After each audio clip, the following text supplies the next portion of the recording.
Capital gains tax is a kind of tax you pay when you make money from selling things like property, stocks, or valuable items. It's a tax on the profit you make. For example, if you bought the stock for £100 and sold it for £200, you might have to pay a tax on that extra £100 you made. Here's how the tax is figured out.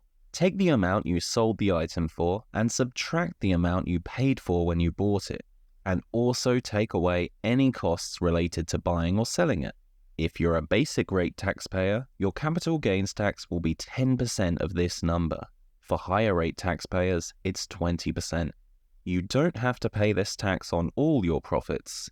The UK government states that you can earn a certain amount of money each year from selling things without paying any tax. This amount is called the Annual Exempt Allowance, and the number is £6,000 currently, although if you're watching this after April 2024, then it's £3,000. So if your profit is less than this each year, then you don't have to pay any tax on it. Did you learn something useful in this video? Try this one. It's all about how YouTubers like me make money.